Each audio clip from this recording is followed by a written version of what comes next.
Timmy, today on the podcast, we have AJ Andrews, pro softball player, host, all-around badass female. We talk about these quarantine times, what she's been doing. She's been doing a phenomenal job with some Instagram takeovers.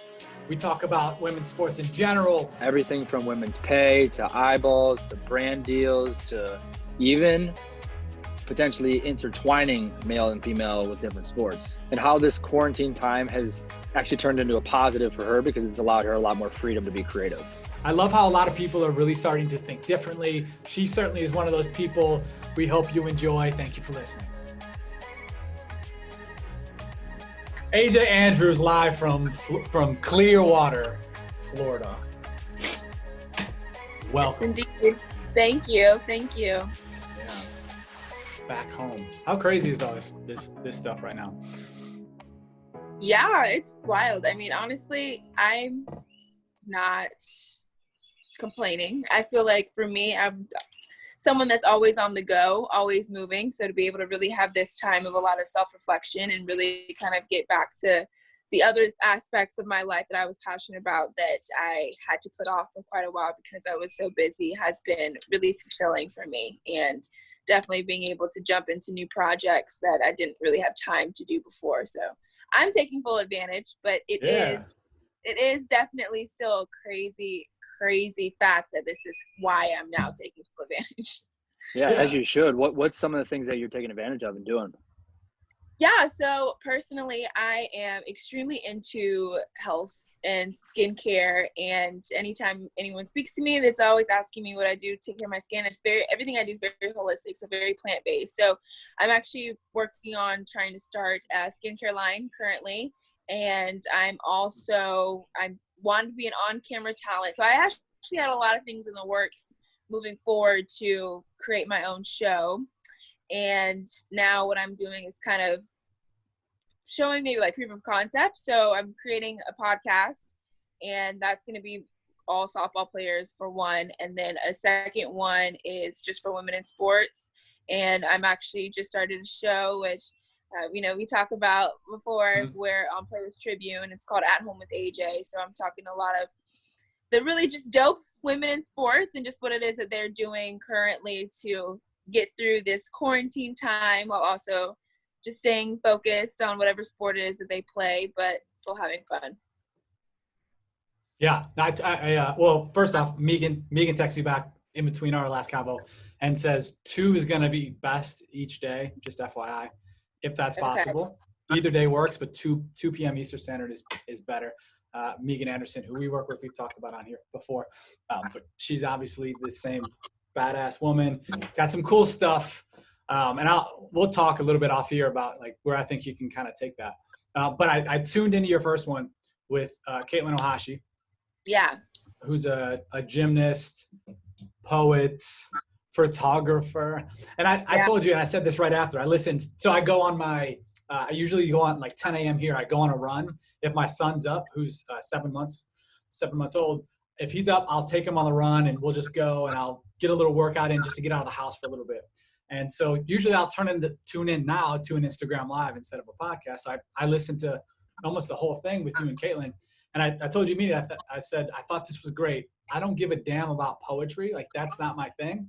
But I thought it was super interesting and it kept me listening on to so explain kind of how you did it and what you guys were talking about. Yeah, so At Home with AJ, basically it's more than just the conversations. I feel like everyone now has a live and they're, having those kind of conversations you can't have in person. But with what I wanted to do was it to be more interactive. So it was almost that the athletes are able to teach what it is they're doing. So Caitlin, she writes poetry. And what I really wanted to learn from it is how I could really put my thoughts as an athlete, what I wanted to achieve, and instead of just journaling, which a lot of athletes do, put it in a poetry form. So make it more precise. And we kind of dove into more about why that would be more helpful for an athlete. And it all comes down to precision as a part of every single sport. Gymnastics, it is huge, right? Being precise in everything you do, every little movement. But softball is the same thing. Timing is 100%. If you're not perfect on timing, no matter how great your swing is, you're not going to be successful. So it was really interesting to kind of compare how poetry can truly contribute to the success of an athlete if you think about it that way, and how you can use those same tactics in writing poetry just a little bit more in depth than journaling, which I know a lot of athletes do, or, just writing down your affirmations of the day or what it is you want to achieve, making it more specific and how that can help. And I think that just is definitely something I wanted to continue with each athlete. So the next person I'm going to be speaking with before Megan was going to be Angel McCautry, and she actually owns her own ice cream shop. And so really diving into just the business mind of how she wanted to warp that while we make ice cream. And so just, those different conversations I think are interesting, to where you learn more about the athlete, but you also get to see what it is that they do, and it be more interactive than just a conversation. Yeah, I told you, I thought it was great. And I think with athletes, they're so often, especially big time athletes, you don't know them at all. You just see like the same old, like whatever stuff. There's no depth to what they're doing. So I thought that was a cool and different way to dig deep into Caitlin and what she's like. And she seems to be fairly open anyway, but just the process of it. Again, I don't give a damn about poetry, but like the process of you like, all right, I got an idea, and Caitlin's trying to help you put it together. I thought it was really cool.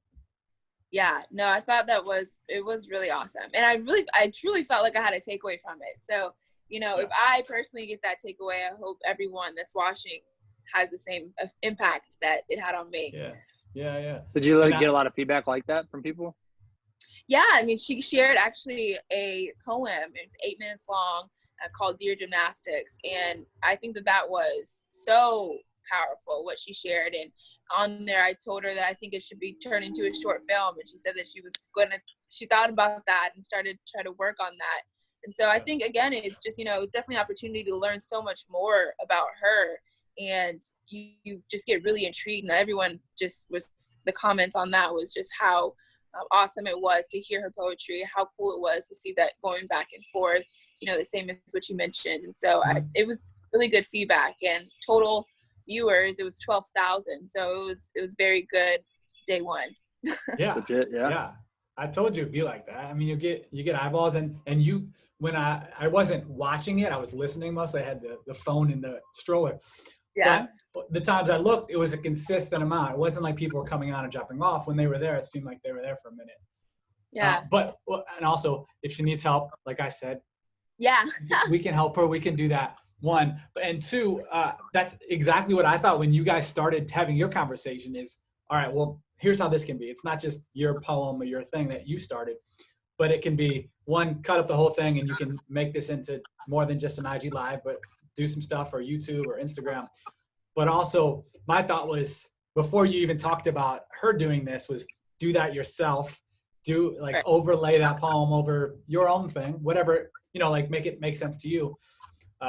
You could probably do that a couple different ways. One, of you just reading it and talking, and then two, overlaying it with softball and working out and, whatever you're talking about, like that stuff makes sense. And you can create that chunk into much more than just one piece. Yeah. Honestly, what I wanted to do, because, she invited, I don't know if you've heard that part, but she invited me to come on to her poetry series that she has on her Instagram. And so what I really wanted to do was create actually my own poem, and it'd be called Dear Softball. And, obviously it would be inspired by the Dear Gymnastics. So create some type of cool, just a really short video that you have a clip of her, reading her poem.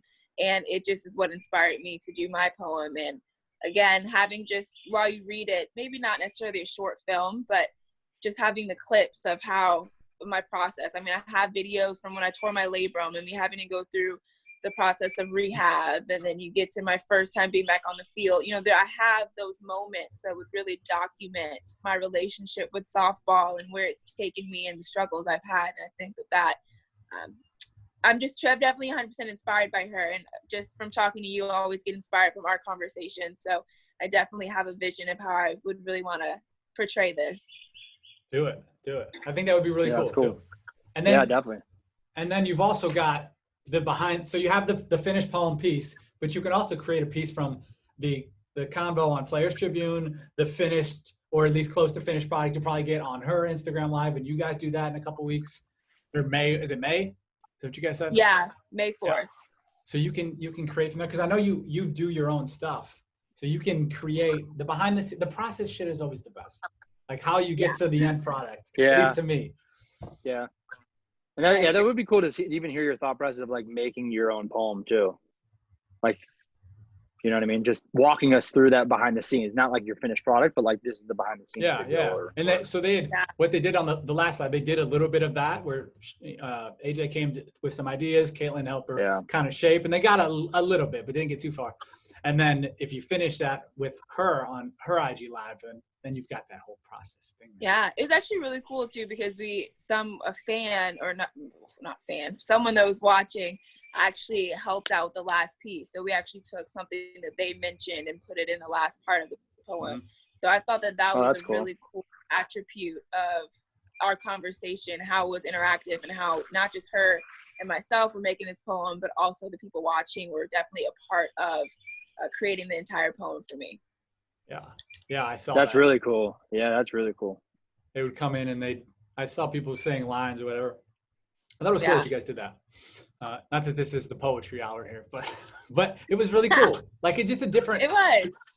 You know, it was different than other stuff they're doing on Players Tribune. You know, they're having cool conversations, and I love cool conversations anyway. I can do conversations all day long, but it was a different vibe. I thought it was cool the way you took it that way. Thank you. Hello again, work from homers.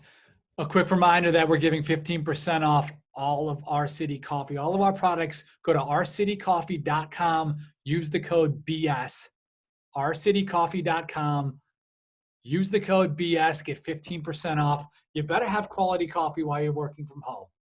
Now back to the podcast. You're welcome. I got you.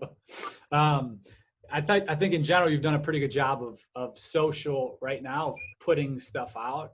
I don't even know how I came across you, but we talked before all this craziness went down, actually. We were talking about go ahead, sorry. I was going to say, we were talking about the podcast that you mentioned a little bit ago, or the show that you mentioned a little bit ago.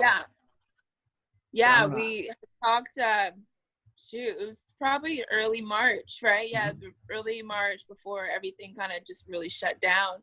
And I was actually had a flight booked to go kind of create, a pilot per se, with Ashley Wagner, who was an Olympic ice skater. And then all of that just went to nothing pretty fast, because it was like the next week that they had put down the lockdown rules, and she's up in Boston. So she was one of the first areas to just say absolutely not. And so, I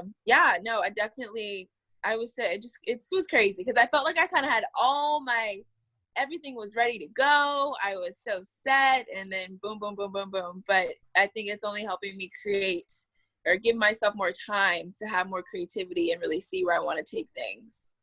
Yeah, it was. And I remember exactly when it was, because the NBA stuff happened like the day before, because I remember my girl was like, we should probably go get some food in case, whatever happens. Because people were we started seeing lines at grocery stores. So I sat in my car and I called you outside of Whole Foods, and we were talking before I went in. Yeah. So I know it was like just as all the craziness, but you're like, all right, I'm going to go to Boston. You had somebody in LA. I think there was somebody in Seattle or something, but it was like all over the country. Yeah, it was all over. Yeah. It was all over. And now you got to adjust and move forward. Yeah. But I mean, I think right now what I can see is, I think if stay home or at home with AJ is something that does cool. And it was, season 1, right? Season 2 out of quarantine. It's like season 2 out and about with AJ, right? Mm-hmm. Where now you kind of transition from this beginning stage to, okay, we can finally be out of the house. Now see what these athletes are doing. So I think it's, it's something that could potentially help set me up for what I was trying to originally do in the beginning. I agree. Yeah, I think the quarantine time has helped a lot. Like people like yourself who are like creative, I can tell like you have a creative mind. Exactly. Has helped people like not think about, I got to travel this place. I need to pack. I need to train. I need to do this. Yeah. And like wipe that off the plate, and then you can just be creative again. And clearly it's showing. Mm-hmm. Yeah, no, it's like this time I feel like a lot of people maybe feel down, but me, I feel so inspired. I mean, I was up. I typically, before quarantine even happened, it was a struggle to get up at 7:30, 8 a.m. But now I naturally wake up at 7:30 every morning. I don't know why, but I wake up and I'm on the go. I'm planning, I'm doing things, and just trying to kind of put things in motion. So for me, it's definitely been a refreshing time, even though the circumstances are rough.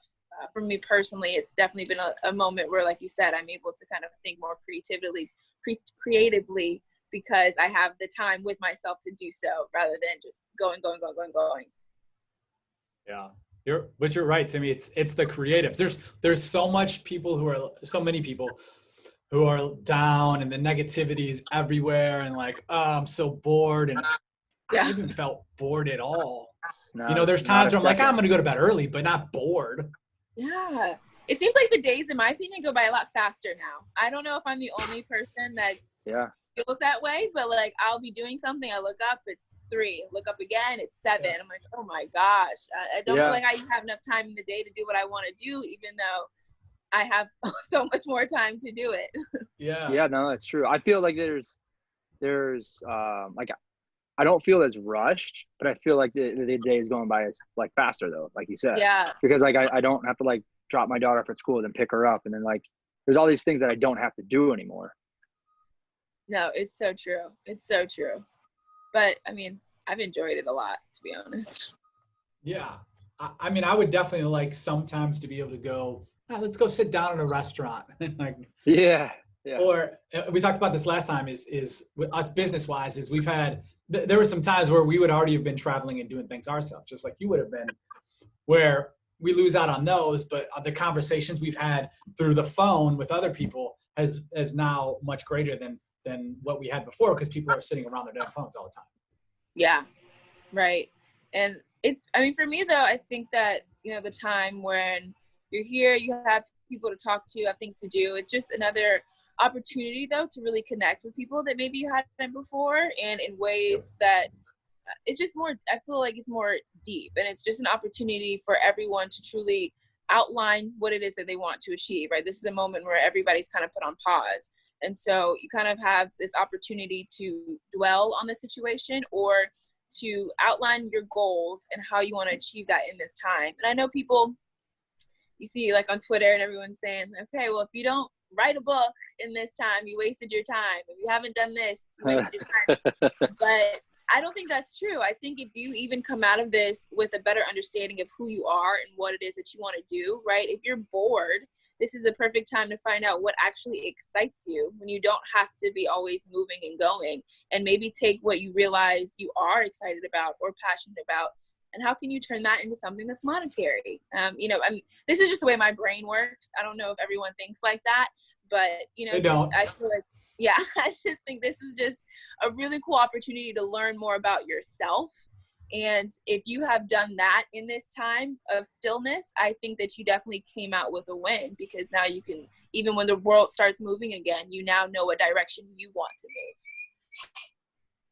move. That's spot on. Yeah. But you're right. People don't think that way. That's how we think. That's not how most people think. All three of us are like, all right, let's kill it while we're here, and then set up steps for when this all changes to move back forward. But most people love negativity and bitching about the situation. No matter how good they got it, they love it.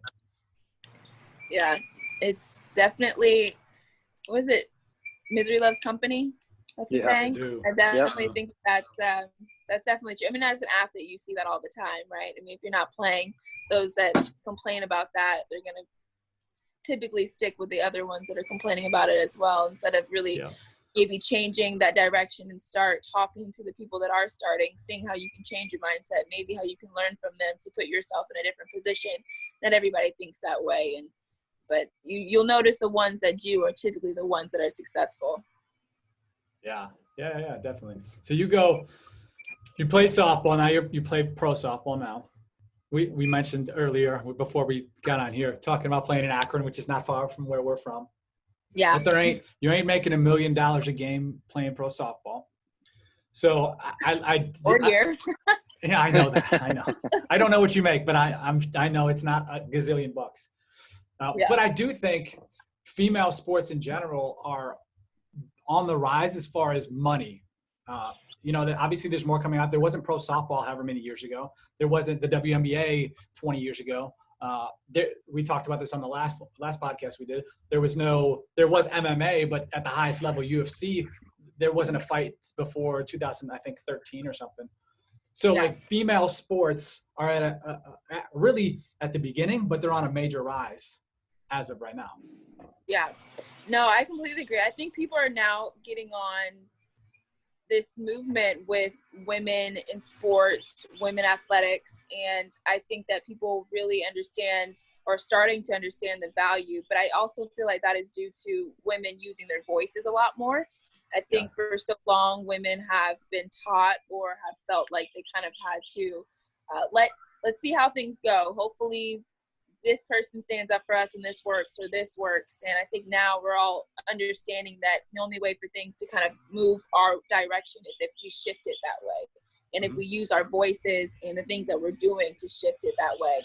And so I definitely think U.S. Women's National Team has been, you know, one organization that's really taken the charge on these kind of conversations, and WNBA as well, with the things that they're doing currently right now to really set their league up and their paychecks a lot better. You know, I'm friends with NECA, who is the president over there. And so she's been someone that I'm, you know, definitely talking to about ways that I can also help softball. And I feel like it's all growing due to the fact that women in sports are kind of demanding that it happens. And I think beforehand, we didn't necessarily feel like we had the opportunity to do so. And I think that that's all changing, and people are starting to pay attention. I feel like it's very early stages. Yeah, but definitely. It's at least happening. But I think that's so damn cool. I think that we talked to, so Jelena, who we had on our last show, she's the WBA, WBC featherweight boxing champ. And she's 37. She's not old, but she's still currently fighting. And she's like, I'm a pioneer in women's boxing. 20 years ago, she goes, her coach was like, it was foreign, dude.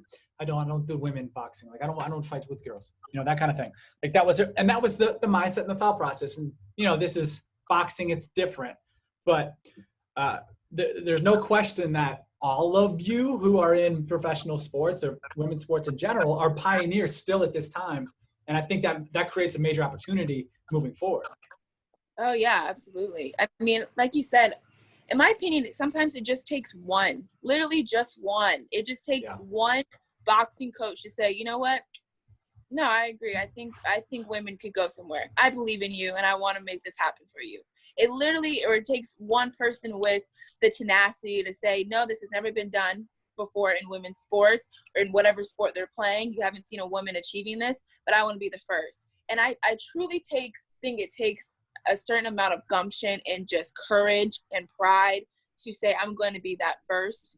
And so, and I just, no matter how great of an athlete you are, no matter how determined you are, it's just that place of being the first and showing it is just not something everybody can do.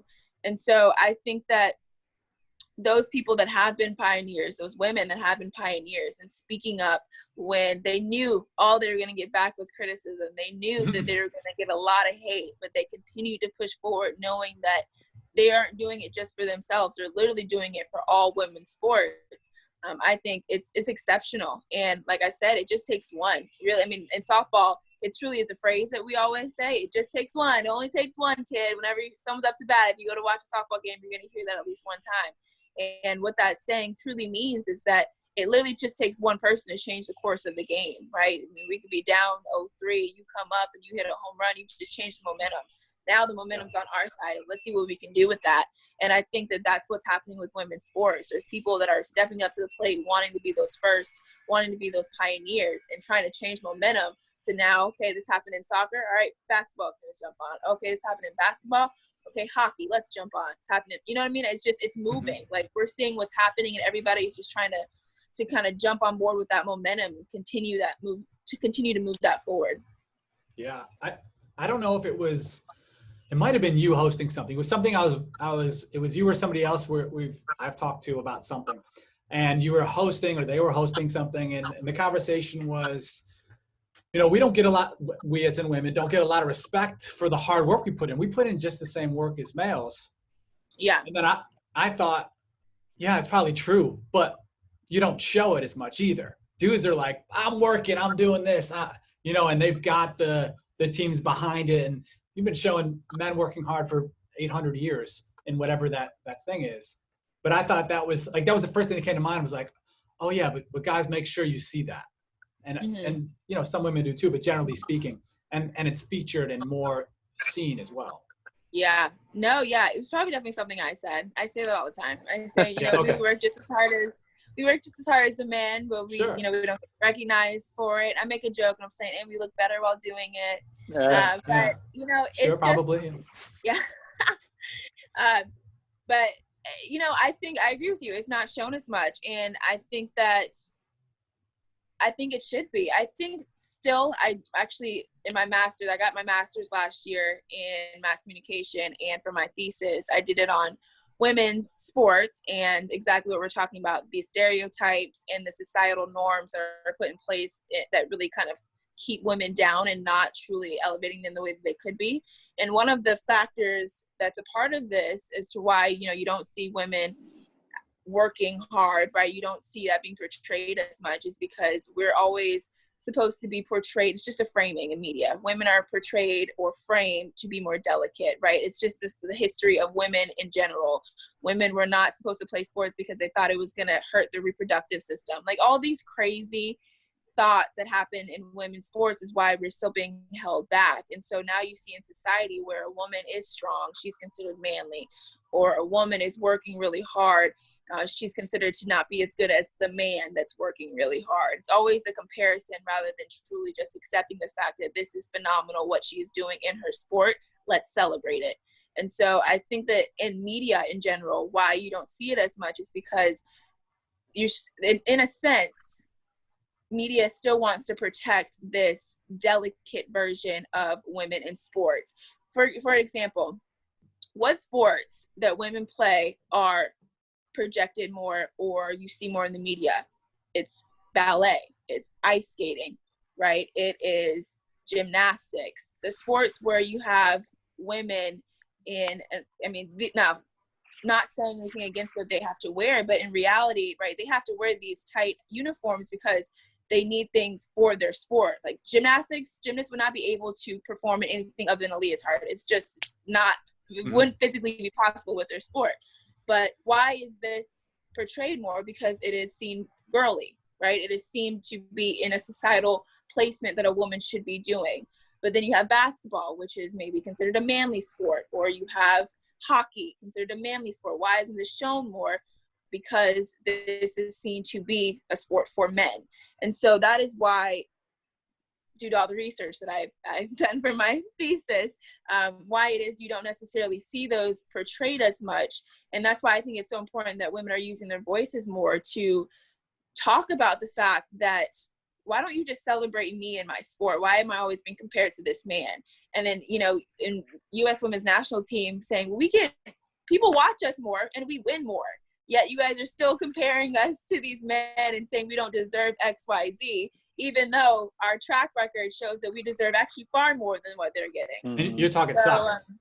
It's, there's just a lot of examples for that. But I think that, again, using the voice, creating more content, making it so that it is normal to see women working out. It is normal to see the hard work that they're putting in. And that respect can begin to grow for that instead of always having to compare it to the effort that a man is putting in. I agree. I agree with most of that. I do think that from a female perspective, it seems like you put shit out there. I see that. But I see a lot of people that don't put anything out there of the hard work, the behind the scenes. They might want, like a lot of athletes in general, they want to put up the good looking photo. But for a dude to be sweaty and grimy and like putting in that work, grinding all day, blah, blah, blah. Like that's a thing where you don't see that with as many females with the like sweaty, disgusting, gross shirt. And you just don't see that as much. So from a back end bringing forward, you don't see the process a lot. And there's no question from a media perspective, you don't see as much of that stuff. That's just how it's been. They're not the female sports don't get as many eyeballs, except for women's soccer and except for we talked about this on the last podcast too, is UFC is equal. It doesn't matter where you are, or MMA in general, specifically UFC. It doesn't matter where you are. If you're getting eyeballs, you're getting paid for it. Ronda Rousey a couple years ago was getting paid more than anybody in the UFC. Probably more than Conor even when she first started at the time. Coming up. Yeah. Because she got the most eyeballs. So she was able to get those eyeballs from years of working up. She was an Olympian and then had a big name going into the UFC, got those eyeballs, got the money. But that's kind of why I love UFC more than anything, because it is just equal, whether it be male, female, weight, that kind of thing is always different than other sports. Yeah. I mean, I think UFC, I agree with you. I think that that's definitely a perfect example where everything's equal, because at the end of the day, like, the thing is, what I think you'll see with so many other sports is, those couch coaches is what I call them, or, teenage boys that always have something to say. Yeah. It's, they always feel like they can do it better. Right. And it's kind of like this sense of, with whatever sport they're watching, if it's a women's sport, they feel like it's something that they can do better. But UFC, you realize, like, I can't do that. Yeah, Ronda Rousey would beat my ass. Yeah. There's still dudes that think they can beat some of their asses, but. Yeah, no, 100%. And that's never going to change. But I think the full scope in reality is just that this is just badass what they do. For sure. And I wish that, and I'm hoping that the course of the conversation for other sports that women are playing is that it's just badass, right? Instead of it having to be like, oh, this is a badass woman kick, turn around, doing these kicks, knocking this person out. It could just be, what she's doing is badass, or what he's doing is badass. And I think when you can get that narrative that UFC has established for women and men in other sports, I think that's when you'll see women's sports begin to take off the way that women take off in the UFC. Yeah. And I think the money thing is interesting, because I think to me, it's eyeballs. It's entertainment. All sports is entertainment. I don't think there should be equal male, female pay. I don't think that should be the case. I think it should be who has more eyeballs and who is more valuable should get more money. So if you're the WNBA, NBA, it shouldn't be equal, because there's more people watching the NBA. If you're the U.S. women's national team soccer, and the male team, the women should be getting paid more. There's more eyeballs. If you're Ronda Rousey or you're not Conor McGregor, Justin Gaethje, who's supposed to fight May 9th, Ronda should pay more, because Ronda should get paid more because she gets more money or gets more eyeballs. I think from that perspective, but I think that the conversation should be, and a lot of times it is like, let's get more eyeballs on the women. Like, ladies, let's come together. Let's bring more eyeballs. Let's support. If you're a pro softball player, let's support the WNBA and the U.S. women's national team, which everyone supports them. But and vice versa is like, hey, I'm talking to NECA, like, hey, NECA, come to a softball game. You're going to play in LA? Come to a softball game. Let's help support and make sure people are seeing what we're doing. Yeah, 100%. I mean, I think that, the conversation of the chicken and the egg is always, I feel like, thrown out with women's sports. Like, is it wait till they get more views and then we give them more camera time, or will the camera time actually be what gives them more views? Yeah. And I think, honestly, if you want to use a case study, I think college softball is a great example of that, to where college softball is the fourth highest revenue making sport in college sports and the first for women. So it is literally just right under the big three: basketball, football, and baseball. And that is due to the fact that it is on ESPN. The past 2-3 years, it has been on ESPN, literally the postseason every single weekend. And people are now watching. I'll talk to people now, like, you watch softball? Like, yeah, I like watching college softball. Never before had they watched softball, but they just caught one game on ESPN one day, and they're like, nah, yeah, it's actually really exciting, right? I think that if you want to have a case study, if you just look at college softball and the amount of views that's gotten, and how the past couple of years has actually exceeded what the views that the baseball World Series has had, I think you'll see that women's sports are exciting and people want to watch it. You just have to give them an opportunity to watch it. And I think that that's where things have kind of failed. And I think if again, if you show a little bit more, then of course that's when the advertising comes in. That's when more money comes in, and that's when the pay will go up. And you can't expect, I think when women say we want equal pay, we're not saying, no, I don't expect to be paid $50 million like many, like, you know what I mean? I'm not trying to be paid like Bryce Harper. That's not what I'm asking you. Yeah, I'm asking you to be paid for my value. That's it. The value of what is being brought in, I would like to be paid for that. And so I think that, but at the same time, right, you have to see that value. Like I say, it only takes one. It only takes one network to say, we're going to bet on women's sports. Yep. We're going to put on this, that. And that's what ESPN did, and watch what happened with softball. And so I think that the same thing can happen for so many other sports if just networks make that same decision. Yeah. I think it's a network. I think, obviously the network, and you have the eyeballs too, but have you guys ever heard of like the cross, like, because UFC is like men and women fight at the same time, alternating, it's kind of all combined, and I think that's what also helped them grow females in the sport. Have there been any talks of like softball, baseball games together, men, women soccer games together, WNBA and NBA games same night, to grow the fan base from that standpoint? I mean, I think that's really smart. There hasn't been any conversations. I've talked to some people at MLB really trying to get them on board with softball. I wish that there was the same dynamic that the NBA and the WNBA has had, because I think that that's definitely contributed to their rise of popularity and, the way that they've grown as a league. But, currently right now, there hasn't been anything that really is bringing softball and baseball together the way that I wish it would. And, you don't see Major League Baseball players shouting professional softball players out the way you see NBA players shouting out. Yeah. And they attend it and stuff, and they support it. Yeah, for sure. Yeah.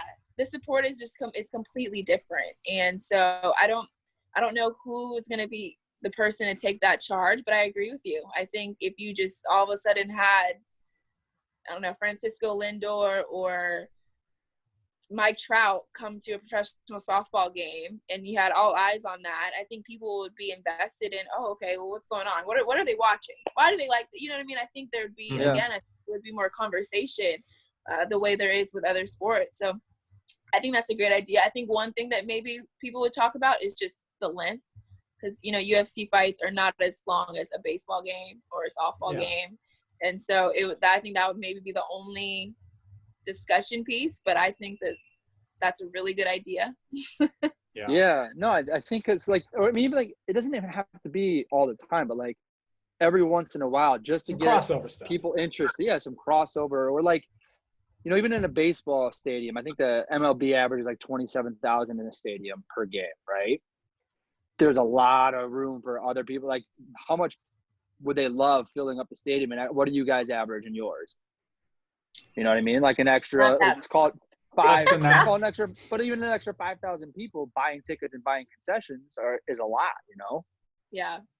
No, I think that's a great idea. I mean, even a situation where it could, even if it wasn't necessarily with like the MLB team, with the minor league teams that they have, I mean, some of those fields get crazy amount of fans out at those games. And so, just the cross in between the two, I do think would be a really good idea. And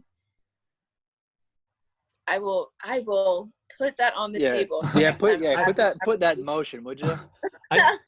I talked to a WNBA player yesterday, and she said we might not have a season this year. There's talks of that, even though the WNBA draft is tomorrow. And I go, like, what, why wouldn't they just do it? And I'm sure there's NBA, WNBA aren't usually at the same time. It's usually like ending and then starts WNBA season. I said, why wouldn't they just you get that big time NBA rub especially if they do a destination thing where everyone's in Vegas and they play in front of no fans or whatever it ends up being. But if it's like WNBA primetime Tuesday night, NBA Wednesday night, WNBA Thursday night, NBA Friday night, like that could be so big for them to have a big showcase like that. Yeah, I think it just, you're talking about like postseason? No, well, postseason NBA, regular season WNBA, because it lines up at the same time, and now everything's so pushed back.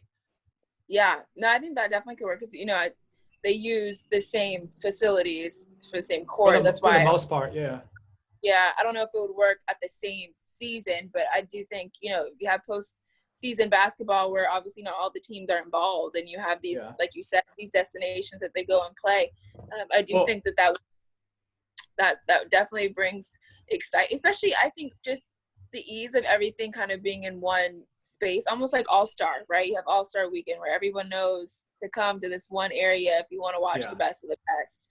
You know, having that I think would be just even maybe like a portion, you know, have maybe All-Star weekend be All-Star week, and you just have a little bit more to show for it, with WNBA also being a part of that instead of it being separate. Yeah, well, and I'm more meant because of the current situation, whereas there's talks of the NBA going to Vegas and everyone just staying on the strip and playing in one arena. And then they could do the same thing with the WNBA and everyone's in Vegas. All teams for the WNBA, all teams from the NBA, because it's more than likely there's not going to be fans for months, even when they start. So if you're there, why can't you on the court? All right, Cavs play the Lakers at 8 p.m. At 5 p.m. are the Sparks versus the Lynx or whatever, you know, like have all this go in together. So you're watching just basketball. You know, there's NBA, WNBA, but it's just basketball. And you get that NBA rub. No, I agree. I mean, I think right now with there being no sports, like people want to watch sports. So, you know, you have that just going back and forth that way. I agree. I kind of feel like it's failure proof. Yeah, I agree. And you get that NBA rub, which is as big as it gets, to get those people there and they're talking about it and yada, yada. Who knows if there is going to be a season? Who knows if there'll be an NBA season? There probably will be, but who knows what that'll even look like? This is all going to be so different. Oh, we talked about this, Timmy and I, on a couple podcasts ago, about the potential MLB stuff, what they might do, where they go like the 7-inning games and there might be teams in Arizona and teams in Florida and like all these crazy ideas, double headers. I think that would be huge. I think, as you said, Timmy, MLB needs a nice little shot in the butt too themselves. I saw kind of breaking up there, man. I am. Oh no. Or is that me? Yeah, you were. No, I think I think it's him. Yeah. Son of a bitch. I was just talking about the Major League Baseball stuff and 7-inning games and double headers. And I saw in Korea, I think it was the Korean League, they're starting baseball back up and no fans, and they have like weird mannequins and robot fans. Robot, is that what it is? Yeah. Interesting though. Yeah. I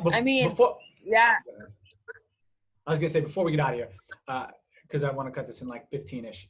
That'll be an hour. Hosting and doing different things that you do. You did some of that in college, even, right? Yeah. Okay. Yeah, I started doing all of that in college. I had a show. I called it My Way with AJ. And it was just a little YouTube show, nothing serious. But, I mean, one of the videos got, I don't know, almost 400,000 views on YouTube. It was a one versus baseball, where baseball players had to come in. They had to try to hit off of Carly Hoover, a pitcher at the time for softball. They had to try to steal off of Savannah, or they couldn't take the lead. And so it got a lot of views. And I did one with Ashley Natt, who was a really great gymnast at the time at LSU, and then another one with a basketball player. And so, yeah, those actually did really, really well. But I like that you started early. Huh? I like that you started so early and you thought, this is something I want to do. Maybe you weren't thinking strategically so much, or it was like, hey, I want to do this right now and this will be cool. But I think you starting there probably helped you, and you're pretty damn good doing it where you are now and evolving with it. Yeah, I mean, I've always loved being on camera. And, it was so interesting because before I even started pursuing this, I wanted to be a sports agent. And so, I mean, I'm very good at proving my point, I feel like. So I always thought kind of getting a law degree and, moving forward with that with sports would be something that would be really interesting. But it wasn't until my senior year, actually, in college, when Jessica Mendoza, who she played softball for Stanford and then Team USA and is now a on-air broadcaster. She was with MLB. And so she kind of told me, she's like, AJ, I think you'd be really good on camera. I was like, yeah, I probably would, huh? She's like, yeah. She's like, I really think you should pursue it. I really do. And I was like, okay. And so then I just started moving more into it and started doing more things. And that's why I went back to school and got my master's degree in mass communication in broadcast journalism. And so, yeah, that was kind of the time when I just kind of went full throttle for being on air. And honestly, I always loved it, always enjoyed it, had fun with it, but I just never really thought of a career with it. And so it was like, the YouTube stuff was just for fun. Like I just had a really cool idea. I was like, let's do it. And so then, to kind of take that into, okay, let's see if I can just do it and maybe make money for it. That would be fun.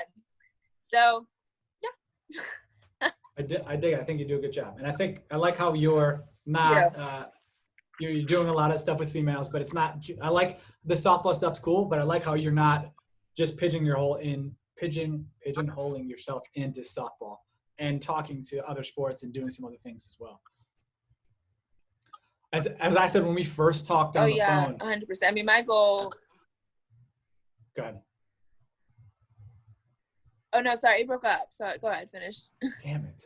No, I was going to say, when we talked on the phone the first time, you made a comment about, I forget how you worded it. I don't even know if I want to say exactly what you said, but you said something like, I'm a female in sports, so just keep that in mind as far as like budget and money you make. And I said, I think that's actually a big opportunity for you to flip that narrative and think bigger. It was something like that is what we said-ish. But I think that there is that big opportunity, and I think you can really be big. Oh, I think I can be big too. I mean, I know exactly where it is. Yeah. My end goal is, and now it's just trying to dig out the path to get there. But I have my end goal, and it's definitely, I always think big no matter what I think about. And so yeah. Thank you. I appreciate you saying that. And yeah, when I said I was a female in sport, it was just, again, on budgeting. I know, and I get it. And I want to achieve all these things. Yeah. I just don't have all that I, But and we know, and we go from a marketing perspective, and we've worked with females and males and brands and both sides and blah, blah, blah. And we know there's a big market for females in sports to make money.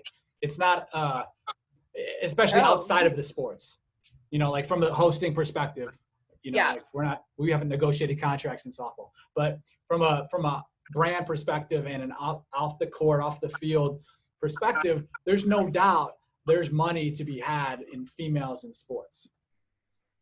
Oh, 100%. And I definitely think now is the time. I think people are truly setting out plans to devote to women in sports. I think that there's no better time to really try to start that than right now. And so I'm excited to have met both of you because, I'm ready to take off. And I have so many ideas. I just create decks for fun because I just have all these things I want to do.